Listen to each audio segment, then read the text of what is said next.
Revived Thoughts is a production of Revive Studios.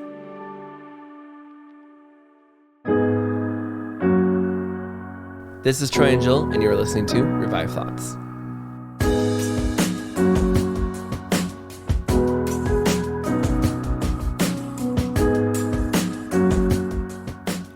I stand before you today with a deep and solemn sense of the need to remain calm, something I'm not usually known for.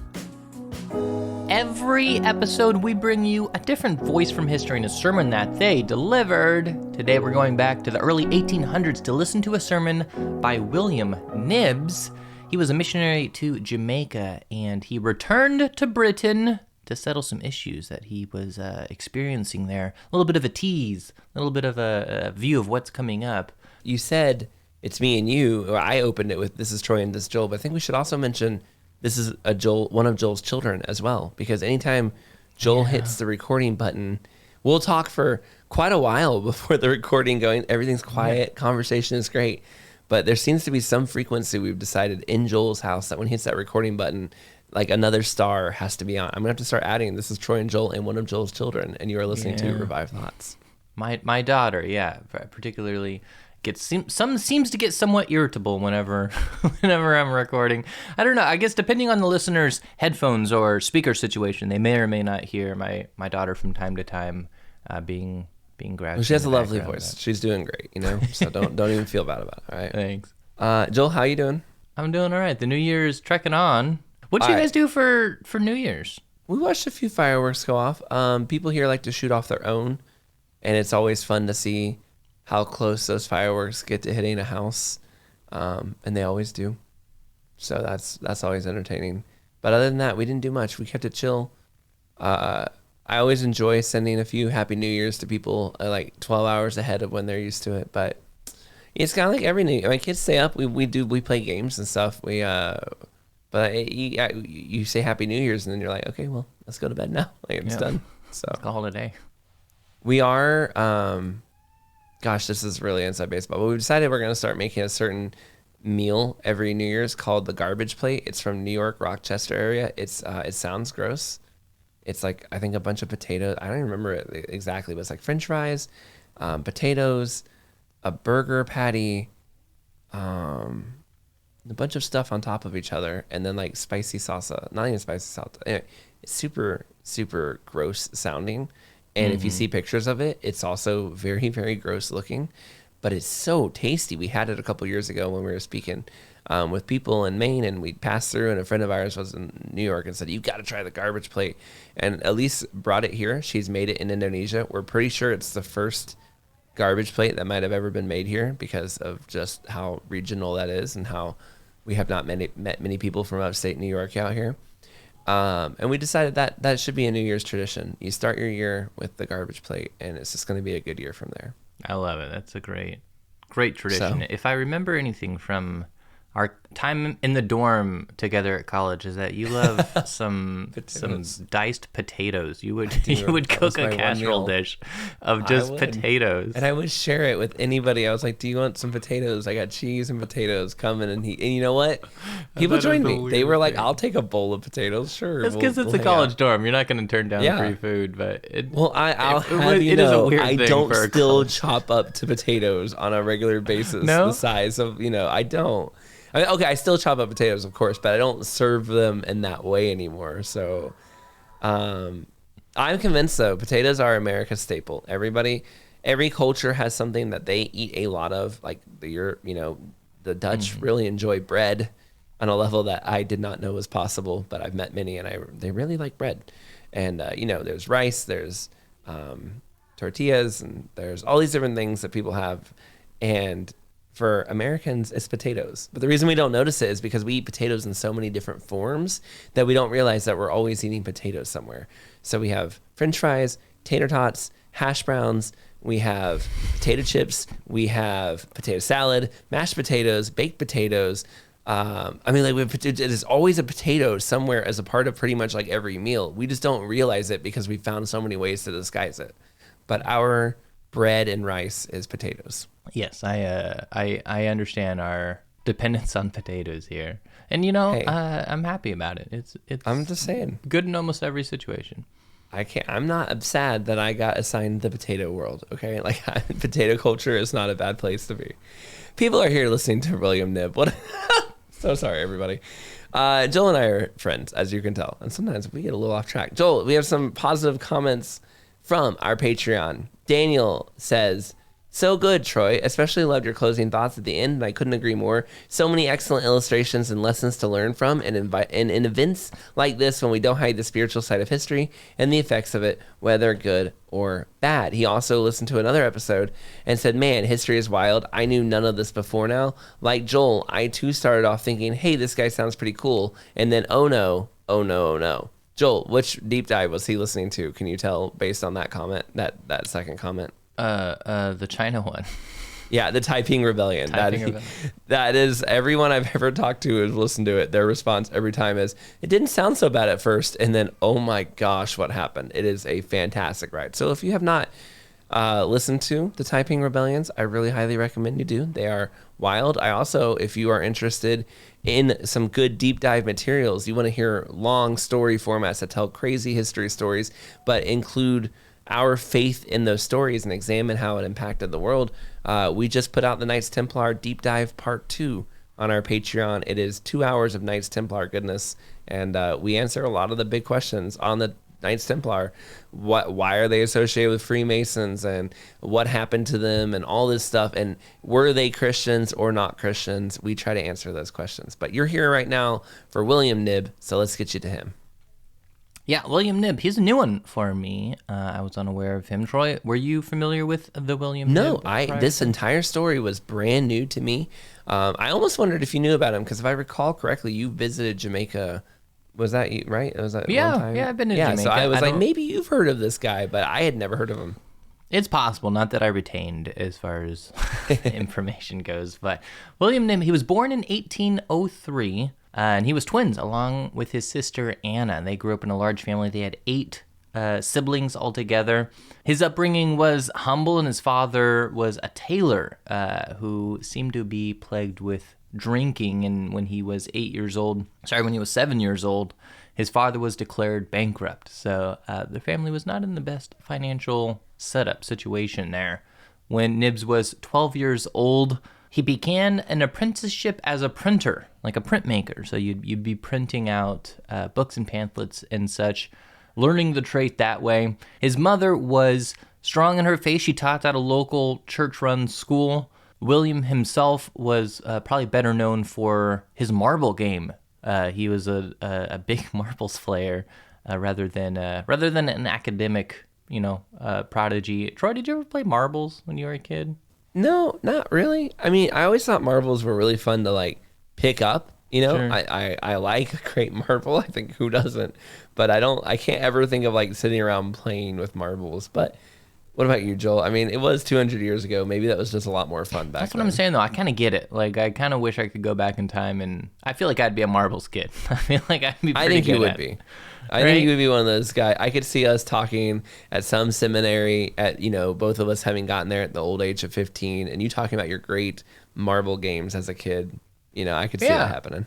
Yeah. So the printing business that he worked at was owned by a man named Mr. Fuller, and it was actually the son of Andrew Fuller. Andrew Fuller, one of the key founding members of the Baptist Missionary Society. It's the same organization that sent out William Carey and many other missionaries all around the world. This is a little bit later to that startup, so the printing press was run by Andrew Fuller's son, but they printed missionary supplies there. So Knibb's had the unique kind of exposure to missionary pamphlets and books that were being printed and sent out and circulated there, and so he was able to become familiar with the ideas and teachings of Andrew Fuller. In 1816, William and his family began to attend the same church that Andrew Fuller had preached in.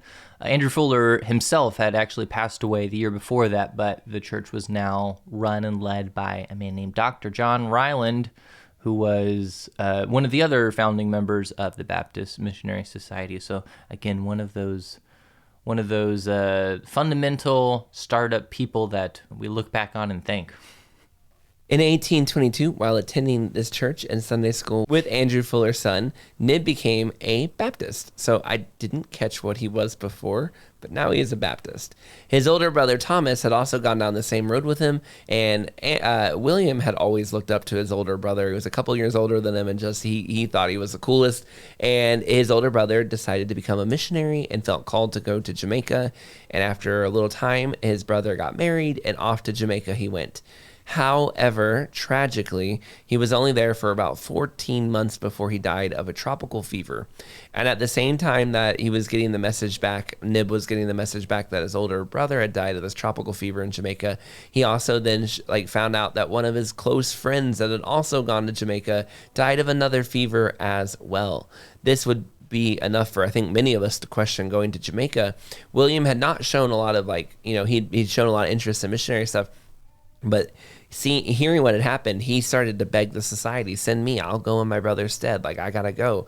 And he had kind of not been chosen because he'd only been serious about his faith for a little over a year, and he seemed like the less competent of the brothers. I don't know how you put it. And he was the marbles brother. He wasn't the guy you thought was gonna, change everything, but he was passionate and he was very sincere. Send me.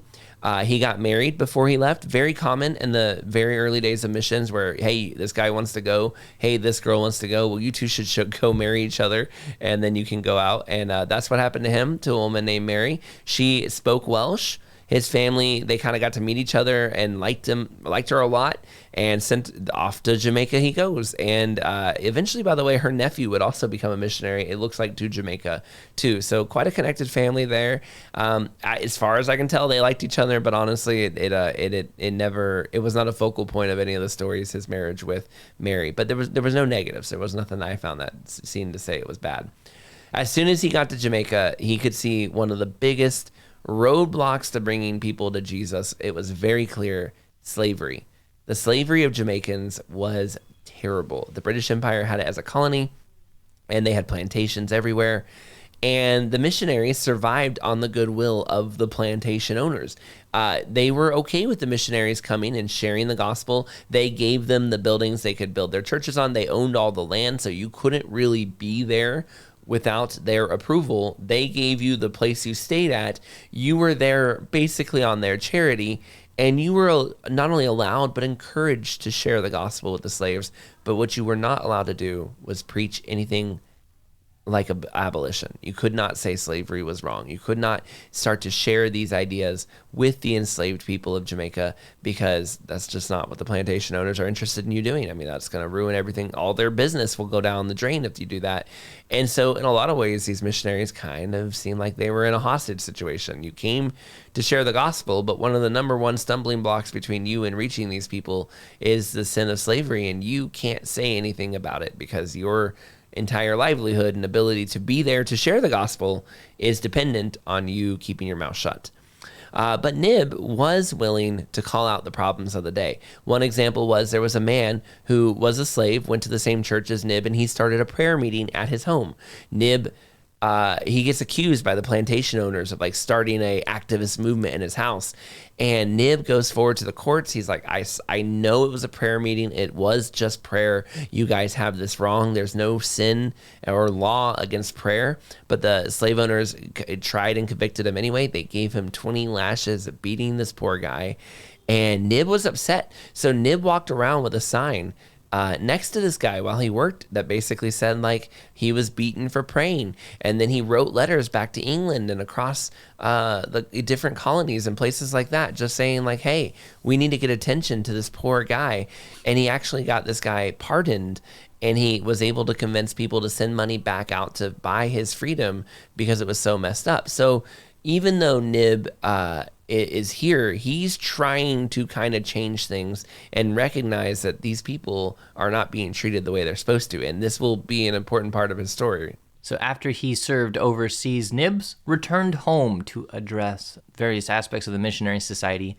He would give these speeches, and these speeches were pretty bold. I mean, he'd call out specific areas, specific people, advocating for the end of slavery. There's excerpts here where he says, I call upon children. By the cries of the infants I saw flogged at the Macclesfield Estates in Westmoreland. I call upon parents by the blood-streaked back of Catherine Williams, who, with heroism England has seldom known, chose a dungeon rather than to surrender her honor. I call upon Christians by the lacerated back of William Blacks of King Valley, whose wounds were still unhealed months after his flogging.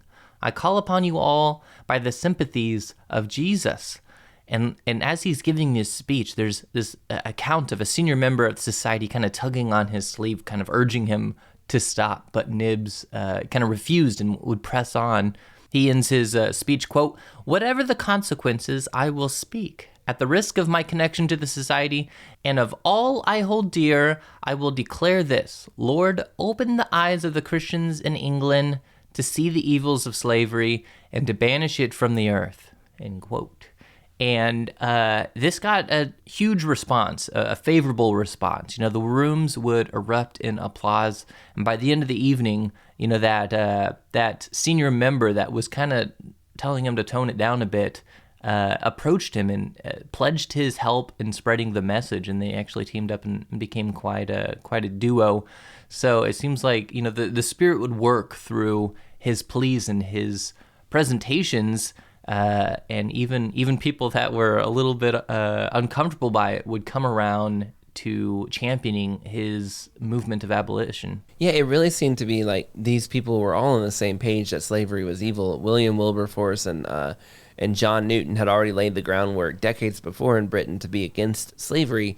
They just felt like, ooh, we don't want to rock the boat, And look, Right. there is this question that anyone who's ever had to share the gospel with somebody, when is it okay to say, hey, what you're doing is wrong? And when is it like, hey, I don't want to lose that relationship and not be able to share the gospel with them? Same with society, same with every missionaries had to figure out what are the things I can call out in the culture and that it's actually blocking the way for the gospel to go, and what are the things that I just need to live with because I'm sharing the gospel, and that's more important right now. And in the issue of Jamaica, the Missionary Baptist Society was treating the slavery thing like we have to share the gospel with them. They're going to go to hell if they don't hear it. We just have to tolerate this. And Knibb starts to really be the guy who gets them to see it the other way and see, no, the reason we can't bring them the gospel is because we're tolerating the slavery. We have to remove that first, and then the people will be open to hearing about the gospel.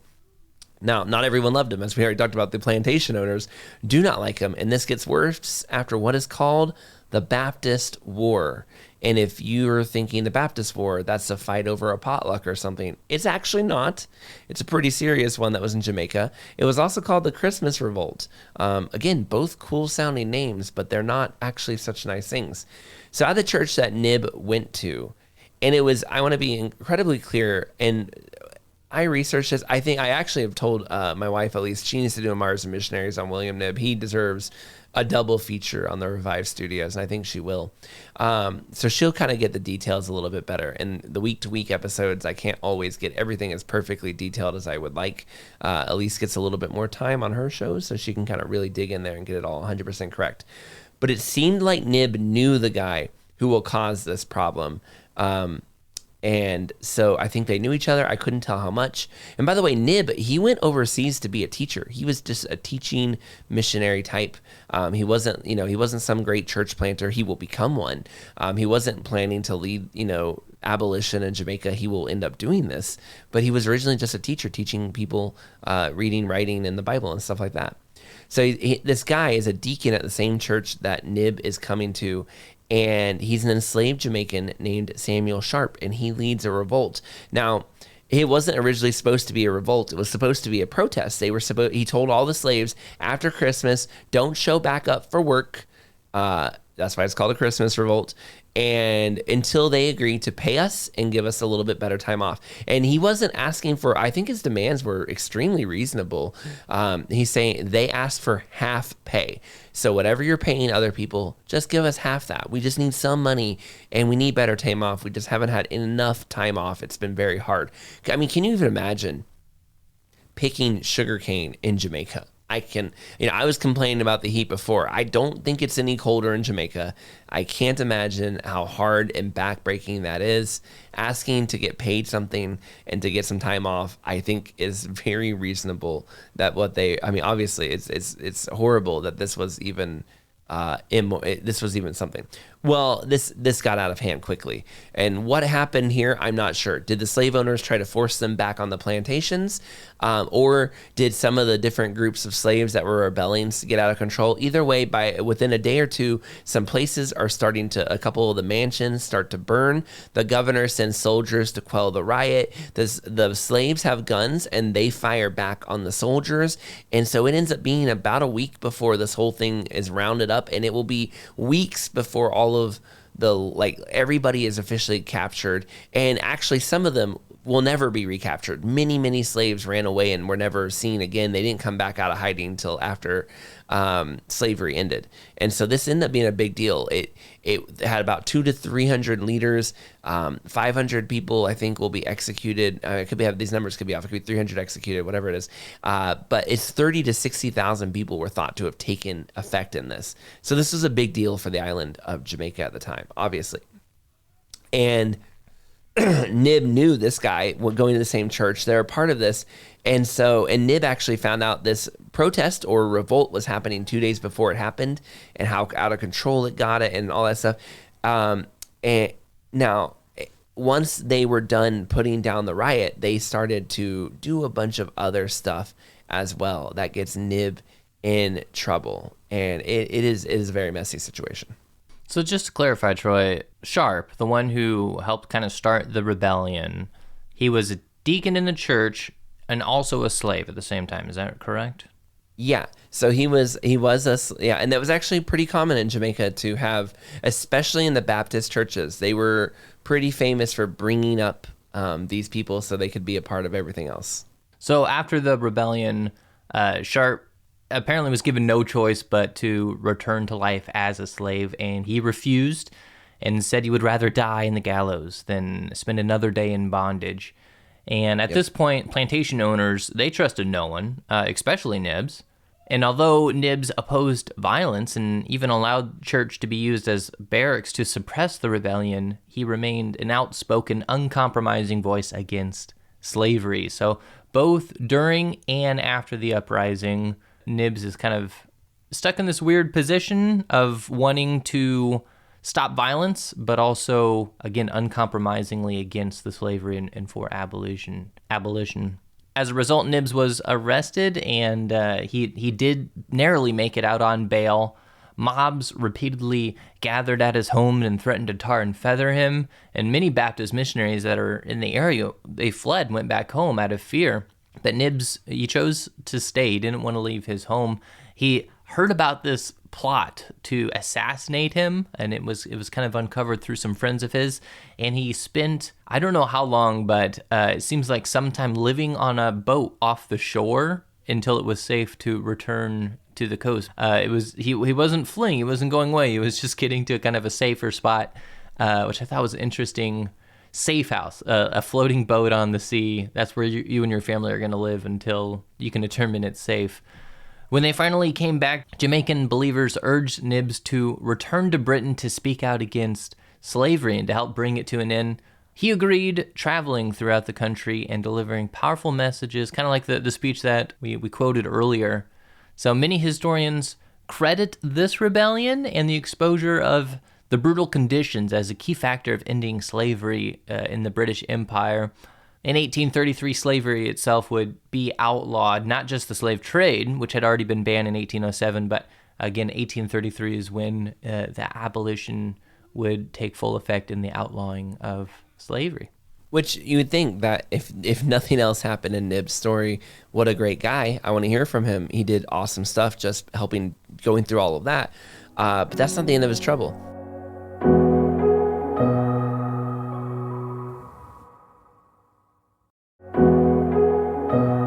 He goes back to Britain to raise support because the churches, a lot of the Baptist churches had been burnt down by the plantation owners that were upset with these different Baptists because they kind of saw this as caused by all of this stuff that happened was caused by them. And so he goes back. They raise support to get some churches rebuilt across Jamaica. And apparently rumors started to circulate that all these missionaries are just living the nice life down in Jamaica. They're just building themselves nice houses. They didn't actually use the money to build churches. They're just using it on themselves. And honestly, before I knew William Knibb's story, I had edited the sermon, and I really like the sermon because of that part right there. This is, something that people still accuse missionaries of today. I've had and known this happened, where people will say, "Oh, you people who are living overseas, you're using it as an excuse to live well off of other people's money." And you know what? I am sure that throughout church history, that has been true. I'm sad. We live in a fallen world, and there's no doubt to me that some people have probably taken money to do that kind of thing. But it is definitely not true in very many cases. Many people give up a whole lot to live overseas and share the gospel. And so seeing 200 years ago, a world famous abolitionist and preacher and missionary dealing with the same problem that I think a lot of missionaries still have to deal with today was just something I appreciate. I was like, wow, it's amazing how little things have changed and how much is going on. So he leaves Jamaica very unwillingly. He seems like kind of put off, like, I have to go back to Britain and deal with this, but I don't want to. I'd rather be here. And when you see why in a minute, why he was wanting to be there, he had to set the matter straight. And he gives the speech that you're going to listen to in just a moment, very powerful, to the Missionary Baptist Society, being like, we've been accused of this. Let me explain to you how this is very wrong. During this time, Jamaica had also begun to have a huge revival, and I think that's why he didn't want to leave. Tens of thousands of people all over Jamaica are hearing the gospel and coming to Christ across the island. It really seems like once slavery was gone, Jamaicans were open to the Baptist message that that it seemed to them help bring them out of their bonds. So the perfect time for an anti-missionary slander to kind of go out there and interrupt this powerful revival that was happening. Honestly, William Knibb, I'm really encouraging Elise to do an episode for him for Mars and Missionaries. Too much to put into a Revived Thought script. He helped plant churches all over the island. He helped build schools and get the education going over there. Just a lot of really cool stuff. And he also, and right after the slavery got ended, they put in place an apprenticeship program where they didn't pay people. It basically was slavery again, and he had to fight for another couple years to end it. And when it ended, he buried a coffin with the shackles of a chain of a slavery. Basically, he threw him in there, and he said, "Now today is the day that slavery is truly ended in Jamaica." He did like just cool stuff like that all the time. William Knibb seems like an incredibly important, cool guy. 3 years after giving the speech you're about to listen to, at the old age of 42, he sadly caught yellow fever and he passed on. Really incredible how many things he did. Not bad for the guy that they thought wasn't up for the job back when he was very much younger.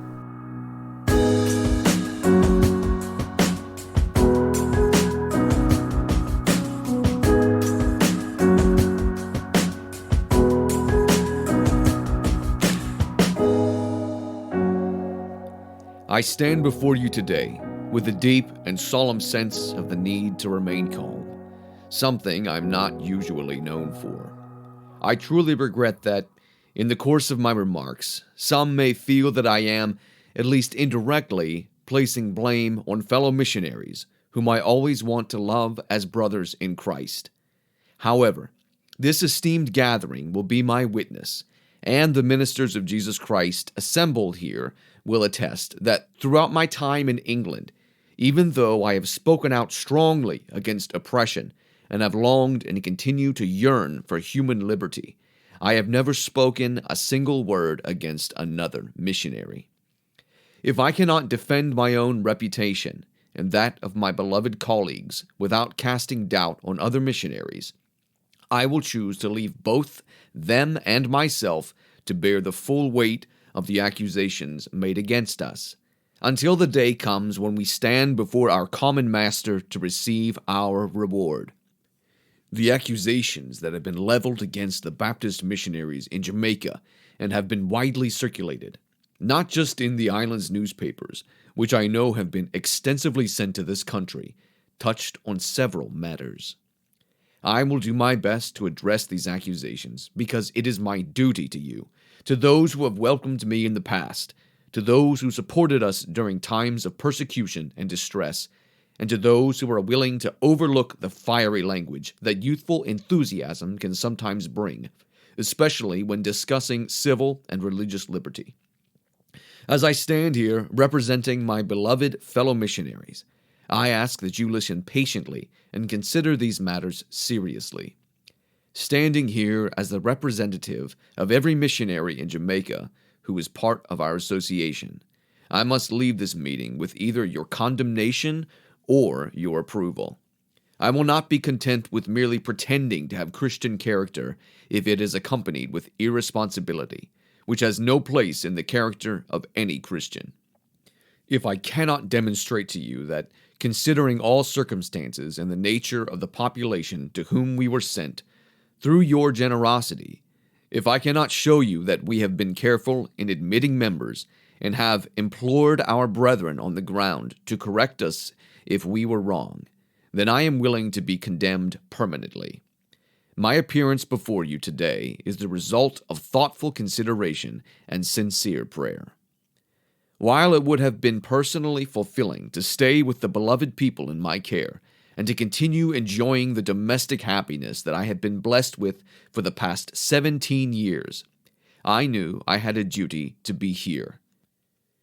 It would also have been wonderful to travel across the ocean with the woman whose affection and partnership are my deepest joys.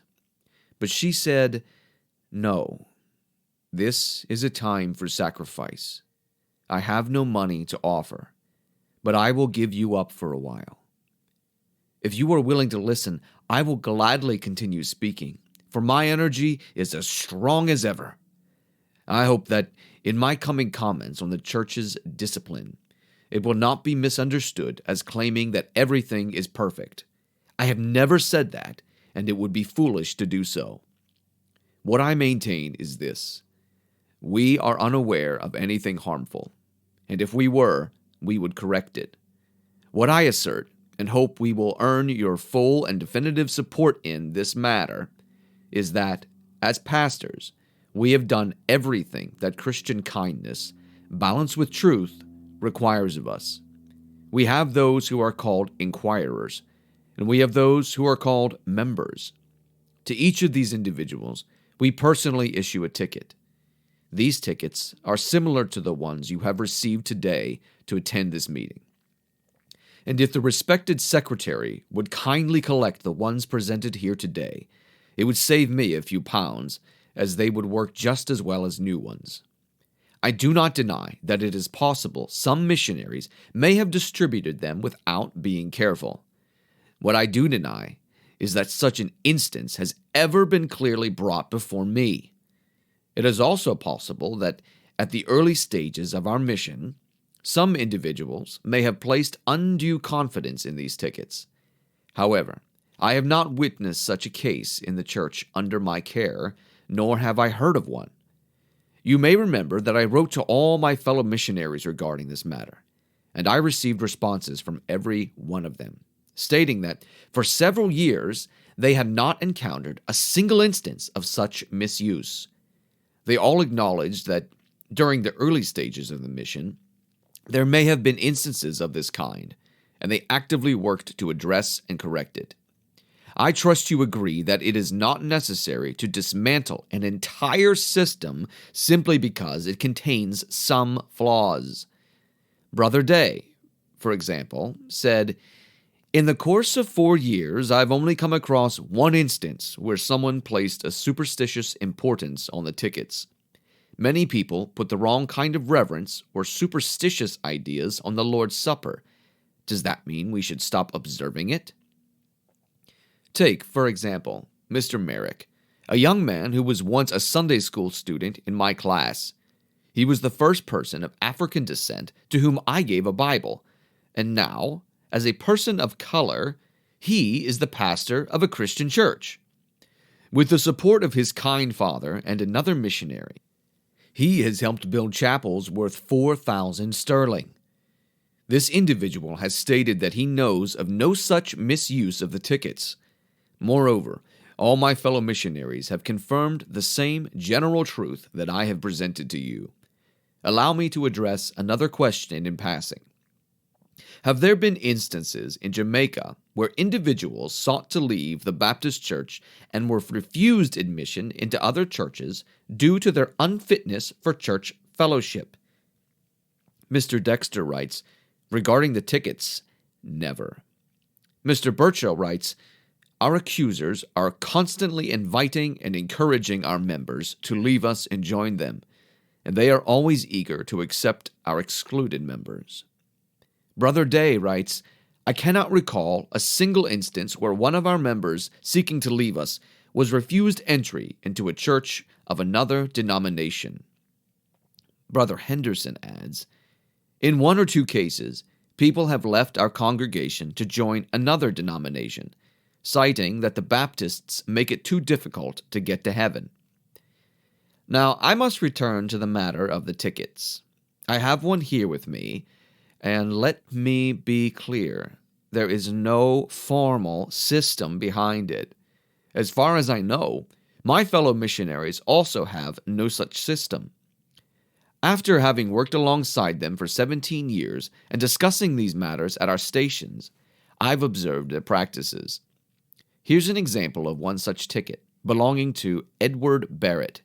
We do not distribute these tickets unless individuals request them. Many people claim to be Baptists, though they have no real connection with us. Without using some system like the one we've put in place, we have no way of distinguishing who among the inquirers are truly connected to us. Some have said that these tickets are viewed superstitiously, but after investigating the matter thoroughly, I've even had church members ask me, do you think we are that stupid? Wouldn't you assume that if a piece of paper had any superstitious influence on an unlettered mind, those familiar with such things would steer clear of it? But the reality is quite different. Regarding the admission of new members to our churches, I have previously stated, and it's been published, that I have never received anyone into the Christian church whom I felt I should reject. I have earnestly prayed for God's guidance, and I've witnessed people leaving my door in tears, heartbroken, because I wouldn't accept them. A significant portion of the examination process for female members falls to our wives, and it's important to understand why. Given Jamaica's history and social conditions, it's appropriate for women to be involved in examining other women for church membership. These women, our wives, though often unnoticed and unpraised, do remarkable work. Their discretion is essential, and I believe their contributions are approved by Jesus and admired by angels. If we are criticized for trusting our wives' judgment in matters of scriptural knowledge when admitting female members, then we will continue to be wrong, as we won't change this practice. After these examinations, I personally meet with the candidates in a group, and I can share how long those I've admitted over the past year have been waiting for baptism, faithfully attending church the entire time. For instance, 6 had been waiting for 9 years, 10 for 8 years, 80 for 7 years, and so on, totaling 302 candidates. Now, what more could we do? I ask my fellow ministers, who are more experienced than I am, what would they do differently? If they had a better system for admitting members, we will gladly adopt it. If not, we'll stick with our current method. After this address is given before the entire congregation, I don't care who is present, I read the name of each individual publicly, along with where they live. I explain that I am satisfied with their confession of faith, but also urge any member who knows of anything wrong in their conduct to come forward and tell me. I remind them that if they know something and don't speak up, their responsibility rests on their own shoulders, not mine. At that point, I feel I've done everything I can because I am not the one who can search hearts. Only God can. He has commanded me to baptize those who profess belief, and that is what I do. We then wait for 2 weeks, and if nothing is brought up during that time, although sometimes a dispute or issue might arise. If nothing comes up, I proceed with the baptism. Our process for dismissing members follows the same public approach. Every individual is expelled publicly, and it's important to note that we are the only denomination that documents and publishes our actions. You won't find such transparency in the records of other missionary societies. A table of exclusions and restorations is rare. When someone repents, they are forgiven, but they stand before the church to be publicly rebuked and warned not to repeat their offense. Do you do that here?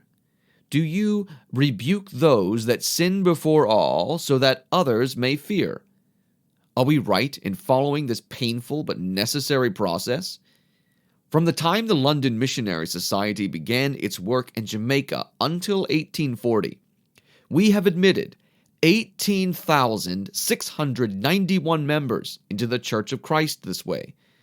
We have had to exclude 1,934 individuals because it's best to be completely transparent, and we have restored 1,631 of those members after they have repented, as I described.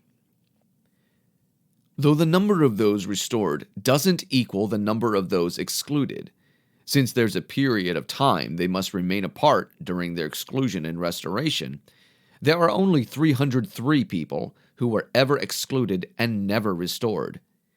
In 1835, we had 13,966 members. Now we have 27,607. In 1835, we had 10,000 inquirers. By 1840, that number has grown to 18,984. I understand that some of these numbers might surprise you. All I can say is, come and see for yourselves. We will open our hearts, our homes, and our churches to you, and you can judge for yourselves. When the accusations about the character of our people were first made known to an assembly of 400 deacons and leaders, not a single harsh word was spoken, even though they were accused of every sin that disgraces humanity and drags it down to the dust. You are all well aware of the conditions we encountered when we arrived in Jamaica. I've heard the accusations that our people couldn't read, but I ask, who was supposed to teach them to read when a law threatens punishment if a black person was caught with a book, and when missionaries face imprisonment just for teaching them how to read the Word of God? It went so far that when a respected landowner in England asked me to preach on his estate in Jamaica, his attorney strictly forbade me from teaching any of the workers even a single letter from the Bible. These are plain facts, and I speak plainly. We've been criticized for not teaching people to read, so you deserve to know why. You also know the widespread sexual immorality that once plagued Jamaica. It was so rampant that, at the start of our mission, after much searching, I could find only one black man and woman who were married in the entire parish. But when we discovered a loophole in the law, I must confess I was the one who noticed it. We acted on it immediately.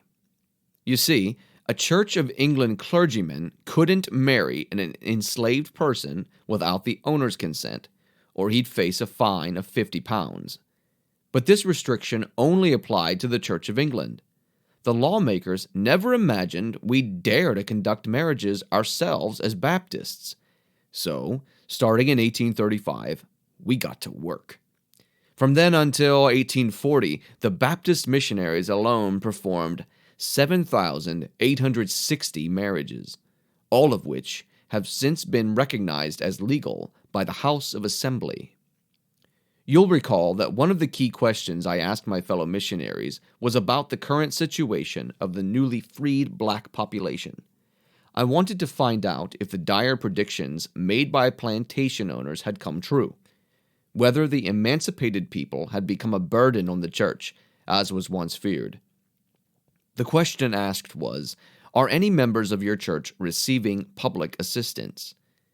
Before answering, it's important to note that there are certain diseases in Jamaica, like leprosy, where the law requires those afflicted to be isolated in specific facilities. Occasionally, this impacts Christians. However, aside from 5 or 6 such cases, I can confidently say, based on the information I've received, that within the Western Union, which covers a large area, there is not a single former slave, now a member of a Baptist church, who is receiving parish aid. Last year, we spent £600 on helping the poor, those truly in need. But thankfully, these cases are relatively rare. What's remarkable is the growing sense of dignity and independence among the formerly enslaved people, which not only makes them reject state support for the church, but also renders themselves self-reliant, needing no assistance from the parish. It's worth mentioning that during slavery, every free woman was required to have her children christened by a Church of England minister. If she didn't, she couldn't get a certificate of her child's freedom, which meant her child, based on the color of their skin, could be sold into slavery. If laws are being passed that violate basic human rights and essentially endorse the kidnapping of human beings, can you really be surprised that in the early days of our mission, we allowed our members to claim a civil right, even though it was wrapped in a form of religious ceremony?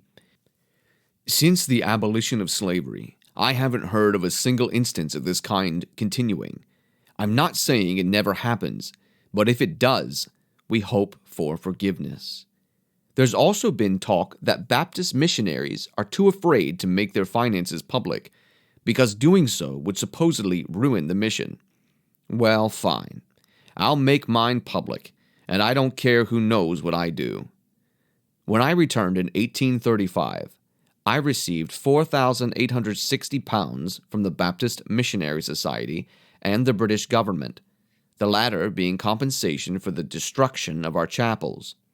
In that same period, I received £17,705 from the churches in Falmouth and its sister churches in Refuge and Waldensia, mostly from the people of Jamaica and very little from anywhere else.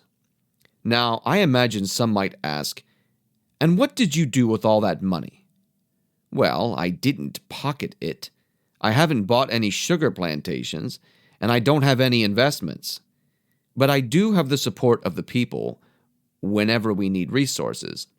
Let me explain what that money went toward. The chapel in Falmouth cost £8,000 and seats 2,500 people. The costs of furnishing it, adding lights, and the monument totaled another £500.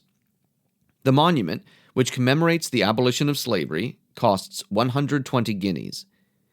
It's a beautiful white marble piece above the pulpit.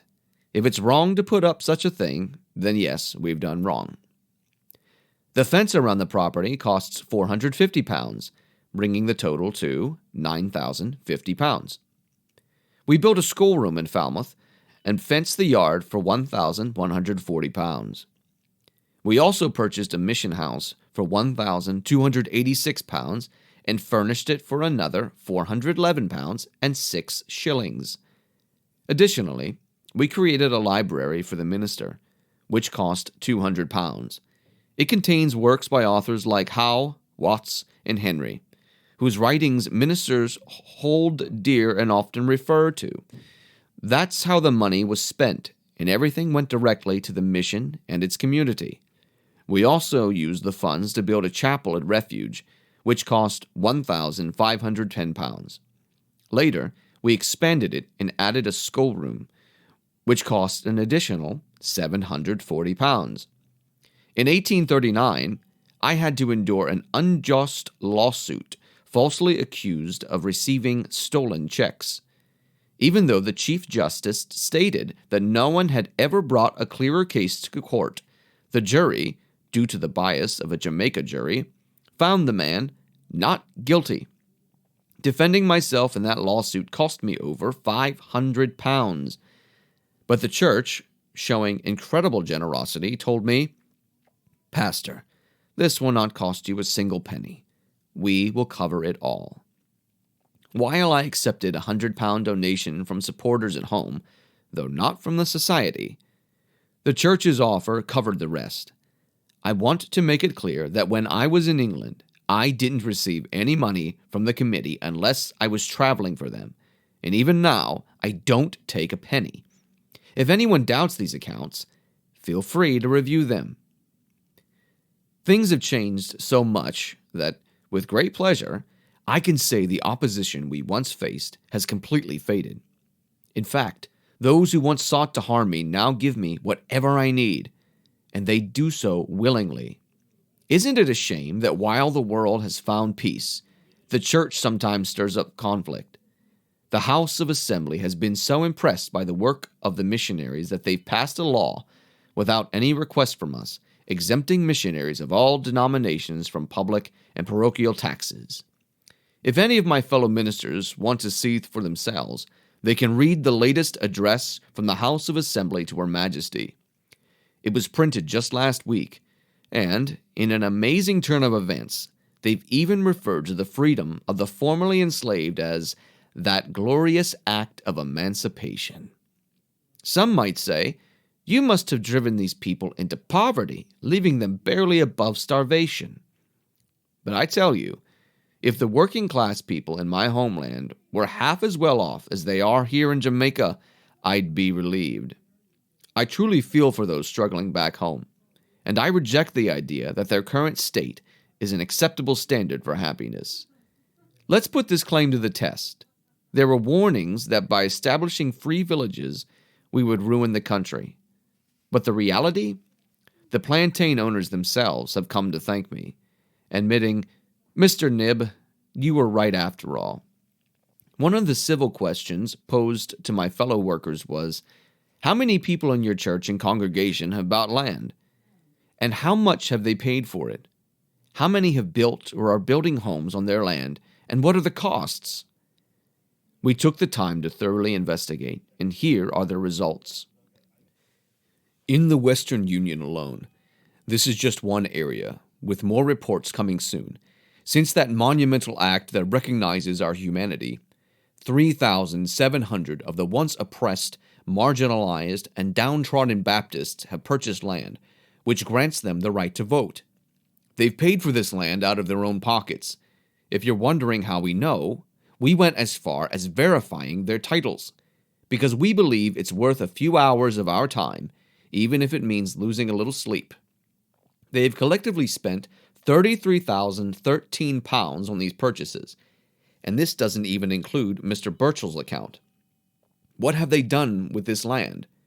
A total of 1,683 of them have built charming little homes. These are sacred spaces where the foot of a tyrant will never again tread, and by God's grace, poverty, with all its harsh realities, will not take root there. The cost of these homes amounts to £48,127. So while we've invested £80,000 in building houses of worship, the people who contributed £60,000 to that cause have also spent £81,240 building their own free homes. As I bring this to a close, I hope that what I've shared today will fully justify my stance, even for those who may not be among us, and provide clarity regarding my intentions. This morning, in prayer, I resolved not to speak unnecessarily about others. I was asked to lead worship at the home where I was staying, and I chose a hymn that beautifully captures my heart. When free from envy, scorn, and strife, all our wishes all above. Each can a brother's failings hide, and show a brother's love. I am fully aware of my own many shortcomings, and I trust in God's mercy through the blood of the Lamb. In defending my brethren who are as dear to me as life itself, and in presenting to you a simple, honest account of the beloved people under my care, I hope I have not unintentionally harmed anyone. If I have, I deeply regret it. The men I speak of are good men. I believe they are mistaken in some things. But when they have endured as many trials as I have, when personal sorrow has weighed them down as it has me, when they've experienced the loss of a loved one just as that life was blossoming, or when they've been imprisoned and faced scorn at the bar of justice, then they will understand the importance of compassion toward every missionary who serves. A missionary's character is his most precious asset. Strip that away, and he is left vulnerable. Wealth cannot sustain him, and talent only makes his fall more visible. But as long as his character remains untarnished, he can stand firm against any foe on earth and every demon in hell. I know I speak with passion, and I am aware of my own weaknesses. But I have spent years in the crucible of slavery, and though the cold winds greeted me when I arrived on your shores, the fire in my heart remains. Why? Because I was forced to dock in Havana and witness the horror of an island where slavery still thrives. Because I know that tyranny continues to revel in the suffering of millions. And because I realize that if I had failed to clear my brethren of these accusations, a devastating blow would have been dealt to the anti-slavery movement, one that would ripple across America. If I seem consumed by the gravity of this issue, it is because I understand the well-being of millions of human beings depends, in part, on the decisions we make today. This is why I have momentarily left the quiet of Jamaica. But once this mission is accomplished, if I am spared, I hope to stand in the capital of America and continue to fight for the rights of the enslaved. 17 years I've labored in the islands of the West Indies, once defined by the cruel chains of slavery, but now shining with the freedom that has been hard won. This period spans 1/3 of the Jubilee that we celebrate today. By the grace of God, I stand before you in the full strength of my being, having been preserved from the scorching heat of the sun and the cold of the night. Whether sitting with the humble members of my church in their small homes or preaching to large congregations, I've had the privilege of proclaiming the boundless riches of Christ. And for this, I say you have a rich reward. And I, too, feel abundantly blessed. I owe a debt of gratitude to this society. When I was just a young man, untrained by your institutions and untaught in your halls of learning, you counted me worthy to be sent on this mission of mercy. Today, I look forward to seeing others from among you rise up and take on this same calling. In Jamaica, we have seen firsthand the transformative power of Christianity. It stands against the false claim that religion is hostile to human rights. Christianity's highest aim is to lead humanity not only to earthly honor, but to eternal glory in heaven. It is our duty to guide humanity along that path, to ease their journey toward that blessed destination. Those who claim that Christianity is at odds with happiness in this world are misled. Yes, there are grand systems of power and wealth upheld by the approval of the mighty. There are individuals who dress in garments that symbolize what they believe is a succession of apostolic authority. There are even those who use their influence to silence the poor and keep them in a state of abject subservience. But this is not the way of true Christianity. In her vast and liberating form, Christianity has witnessed the suffering of 300,000 enslaved souls in Jamaica and has shattered their chains. She has returned, and through her mysterious yet inherent power, has softened the hearts of former taskmasters. Now, aside from a few isolated cases, you will not encounter the oppression, tyranny, or cruelty that once defined life in those beautiful islands. When I first arrived in Jamaica 17 years ago, in the parish of Falmouth, there was but one chapel belonging to the established church, and it could barely hold 500 people. When I first arrived in Jamaica, there was just one school, run by a man living in sin. Now, we have 5 churches that can each hold 2,000 people. We have 3 Wesleyan chapels that can seat 3,000, 2 Presbyterian chapels that can hold between 1,500 and 2,000, and 1 independent chapel, though I am not certain of its capacity. And as for the Baptist churches, There are now 6, and together they can seat 7,500 people. Upon my return to Jamaica, as my esteemed friend Mr. Gurney can confirm, the first letter I received was a warm greeting, offering blessings upon my return. Remarkably, it was from a man who had once set fire to one of our chapels and destroyed another. Perhaps now you're thinking, the work is done. But I assure you, it is far from over. In fact, we have so much more to do. I'm not sure how you view our efforts, but we see ourselves merely as pioneers in this mission. We know that without vigilance, many forms of error can easily creep in. If the Apostle Paul could not prevent error from infiltrating the church at Corinth, how could William Knibb prevent it at Falmouth? If the Apostle Peter could not stop it, should we expect Brother Burchell to do so? But just like Paul and Peter sought to root out falsehood, so too do we strive to expel error as quickly as the devil plants it. I know this might sound personal, but it comes directly from the situation we're discussing. When I presented a report to the members of my church, and I explained the title deeds of the chapels, those chapels that are fully paid off and placed in the hands of trustees, the congregation realized something. They realized that the house I live in, the bed I sleep on, and even the furniture I use aren't mine. They belong entirely to the church. The church members asked me, "Pastor, have you made any arrangements for a home for your wife?" I responded, "No. Do you think I'd take your money without your permission to buy a house for my wife?" They replied, "If you haven't secured one yet, it's time you do. Go and build a house there. We'll pay for it." I took them at their word. I got to work immediately, and one of our beloved members, Edward Barrett, whom many have wrongly spoken against, but is truly a man of God, encouraged me. Barrett has been instrumental in leading about 600 souls to Christ. He told me, "You'd better start building soon, Pastor, because you never know when your time will come. We can't bear the thought of your wife having to leave this place. Let her stay here." So I built the house, and it cost £1,000 sterling.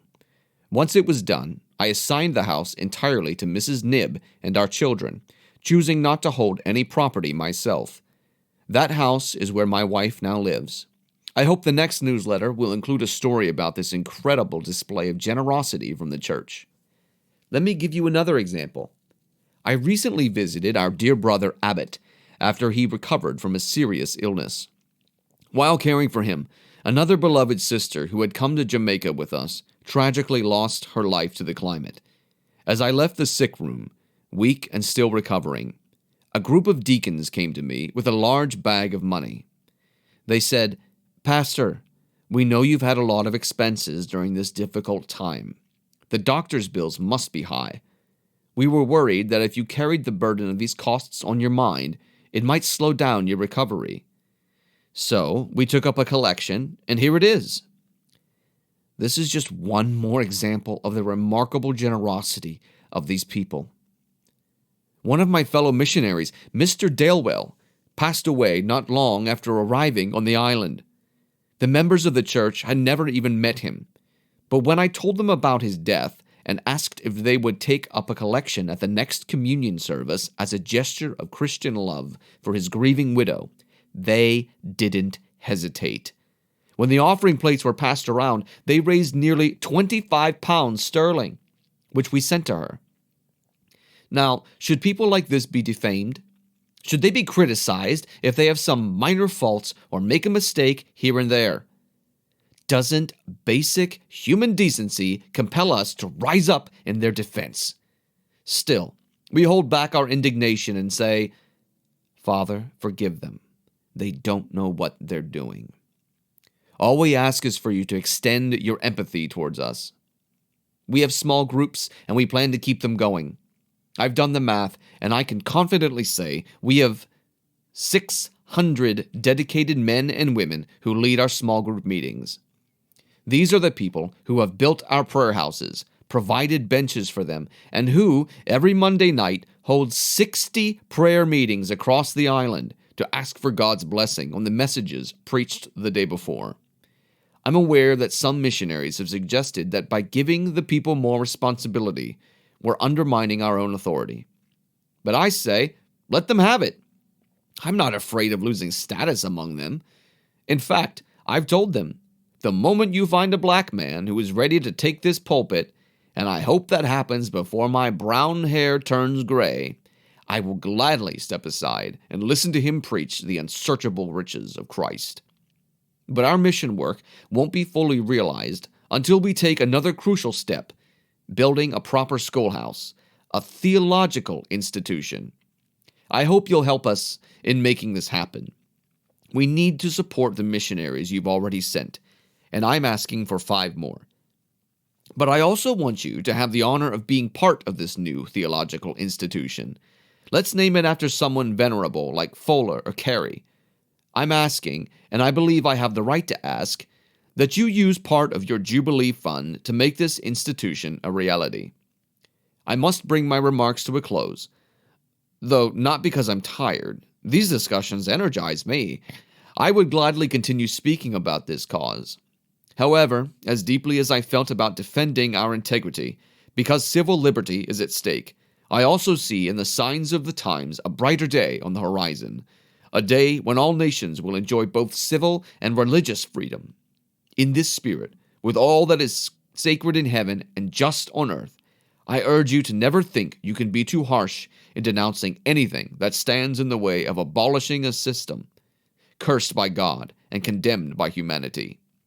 We've asked reason, and reason has answered, let slavery perish. We've asked intelligence, and it has echoed, let the monster die. We've asked civilization, and the reply has been, it's lived too long. We've asked Christianity, and the answer has come, do unto others as you would have them do unto you. We've asked God himself, and his word has declared, I have made from one blood all nations of men to dwell on the face of the earth. Slavery is doomed by reason, intelligence, civilization, and the very word of God. Yet somehow it still finds refuge within parts of the Christian church. But now is the time to wake up, sons and daughters of Britain. You who have been the cradle of civil and religious liberty for the world, with your voice, which has the power to impact America, millions of enslaved souls will rise up and bless the land that gave birth to the Pilgrims. God is on our side.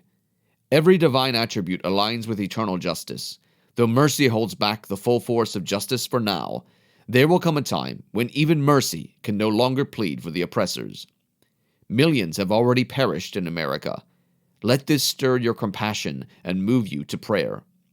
You hold the power to relieve their suffering, if you choose to act, but if you don't, the curse of their oppression will rest on you. With every force of heaven and earth behind us, and the signs of the times urging us toward ultimate victory, I implore you to prepare for America's Jubilee, just as you prepare for the Jubilee of missions. Whether you join the work or not, the time is not far off when God, by his own hand and mighty power, will send forth his messengers of mercy to that land, and you will hear the songs of freedom sung by the formerly enslaved, as they rise from the oppression and call England blessed. Farewell. My heart is in Jamaica, even as my affections burn brightly here.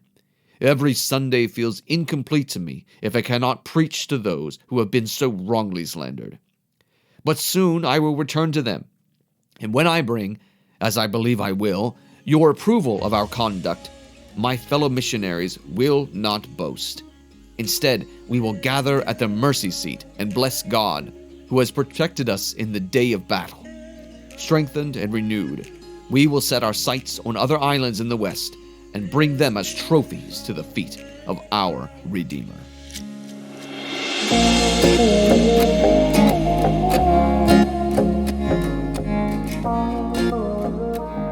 As you can see, we left in this episode many details, things about churches built in Jamaica. And you may have thought, I don't know what that was all about. But for me, it was just a very beautiful encapsulation of what great missionaries do and what they have to go through. I've met people all over the world kind of going through stuff like that. It was really cool just to see, again, 200 years later, so many of the same conversations have been happening for so long. I just loved his story. I loved his willingness to boldly go back and go after the people slandering him and not attack them by name or anything, but just to lay out his case for why they were wrong. And it was encouraging to hear all the things that were going on in Jamaica, to see it come to Christ. There was an official response from the Missionary Baptist Society, and I'm going to read it for you here. Here's how they responded when they got to give their name, put their words to his speech afterwards. This meeting expresses its heartfelt gratitude to God for his protection over our beloved missionaries who have returned to their homeland on this occasion. We welcome them with the deepest affection and take this opportunity to reaffirm our unwavering confidence in the Christian character and faithfulness of our missionaries in Jamaica. We offer them our continued sympathy and steadfast support as they face new trials and ongoing challenges. So he gives the speech. He went back from Jamaica to Britain to clear things up, and the Missionary Society totally listened, absolutely were on his side, and they fully supported him. And those last couple years were spent just working through the revival and focusing on making Jamaica better and focusing on getting the word of God to more people. He didn't have to worry about that kind of stuff anymore. 150 years later, Jamaica gave a special honor, a special kind of medal of award. And they've never given it to a white person before this moment, but they gave it to the very first person that was white that they gave it to was William Knibb, and they gave it to him with he wasn't there, he's dead, obviously, but they honored him with a statue. All the things that he had done, even hundreds of years later, it still was having an impact on Jamaica that was positive and really showing what a person living for Christ, really willing to stand up to the evil of their day and not worry about even what their fellow Christian brothers and sisters might think, but willing to stand up for Christ and stand up for something good, can leave an impact that lasts centuries into the future.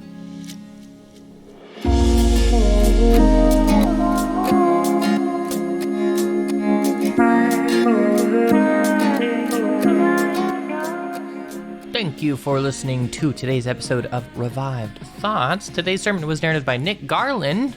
Big thanks to Nick, as always, for coming on and helping read a Revived Thoughts episode, helping to get another old and forgotten sermon out to new listeners' ears.